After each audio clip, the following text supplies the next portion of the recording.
అందరికీ నమస్కారం. నా పేరు పి బ్లెస్సీ. నేను 7వ తరగతి చదువుతున్నాను. ఈరోజు ఎంఎస్ ఎక్సెల్లో బిల్ ఎలా చేశానో చూడండి. ముందు మనం తీసుకునే ఆ ఫ్రూట్ షాప్ నేమ్ కొట్టుకోవాలి. దాని తర్వాత బిల్ నెంబర్, డేట్, కస్టమర్ నేము, కస్టమర్ అడ్రస్ కొట్టుకోవాలి. తర్వాత మనం ఇలా ఒక టేబుల్ అనేది తీసుకోవాలి. తర్వాత అందులో serial number, item, quantity, rate, amount తీసుకోవాలి.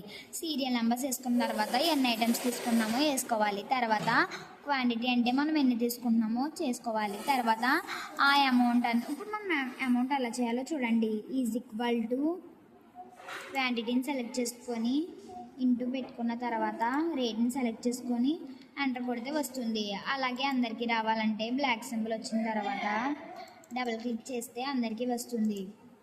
అలాగే టోటల్ ఎలా చేశానో చూడండి. Is equal to sum open bracket టోటల్ని సెలెక్ట్ చేసుకోవాలి. సెలెక్ట్ చేసుకొని ఎంటర్ కొడితే అమౌంట్ అనేది వస్తుంది. అలాగే మనం ప్రింట్ అనేది సింపుల్గా ఎలా తీసుకోవాలో చూడండి. కంట్రోల్ P కొడితే ప్రింట్ అనేది వస్తుంది. ఇలా వస్తుంది. Thank you.